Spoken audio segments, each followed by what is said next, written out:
did you know that this was an accident? This was an accident, and this was an accident? Well, neither did I before I started researching for this video, that I found out that so many of the things that we use day to day were accidental inventions. So let's get right into it. Have you ever broken a bone or seen one of these things before? Well, if so, then you know about the X-ray. A machine that uses photons that pass through the body will come in contact with a receptor behind the subject. How the image shows up is these photons are either absorbed or scattered by whatever the machine comes in contact with, which gives you your final image. Now, how on earth might have someone accidentally come up with a machine as complicated as an X-ray? Well, the short answer is he didn't. On one fateful day of November 8th, 1895, Wilhelm Röntgen was doing his usual thing, experimenting with potentially dangerous objects. And this time he was testing whether cathode rays could pass through glass. As he was going through this test, he noticed that some random piece of chemically coated screen was glowing. Now, he did not step away from this. In fact, get this, he went towards the danger. Now, he then very creatively decided to call this random ray he discovered an X-ray, because the X stood for unknown. This extremely instrumental realization of X-rays was immediately put to use, with many different experiments done by Wilhelm, until he discovered that these rays could penetrate humans. So I can only imagine that he couldn't find anything better to do with these rays besides use them on himself, and see what'll happen. Now, remember to keep in mind that these rays made something start glowing. However, it wasn't until later discovered that X-rays produced harmful radiation. At the beginning of their invention, X-rays were even used in shoe stores to find properly fitting shoes for quite some time. But when the 1950s came along, some people finally wised up and decided getting radiation was possibly not the healthiest thing in the world.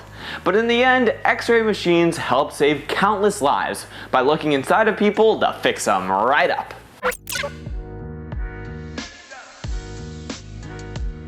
Next up is... Oh, you thought I was gonna forget, weren't you? Well, I didn't, because I'm here to tell you to go down and click that subscribe button. Okay, actually next up is Dynamite. You know, the thing that goes... The story goes that a man named Alfred Nobel, whose name might sound a little bit familiar because he created the Nobel Prize, found himself with an item called nitroglycerin and sought out to make it stable enough to be transported for his business. However, it was not Alfred Nobel who made this accidental discovery. It was through a man who heard a story of another man named Frederick Schonbein, while apprenticing with another guy whose name is important at the ripe age of 16 years old. Alfred's father decided that when his son was 16, it was time for him to go seek out an area of industry. And oh boy did he learn a lot. He learned that apparently lots of accidents happen in the kitchen, because while Schonbein was in there experimenting, he spilled the mixture of powders that he was concocting. You know, like most chemists do. So he started cleaning up the mess he made using a rag made of an apron. And when he was finished cleaning the apron, it was hung next to an oven. Then he made the craziest discovery. He just happened to notice the apron going under a combustion reaction, where the apron literally burst into flames and disappeared. And just then he knew that he had something interesting on his hands. This new thing was called nitroglycerin, and it fascinated Alfred Nobel, especially while he was in construction work. He was advised time and time again not to mess with nitroglycerin because it really was not the most stable, which basically means that it goes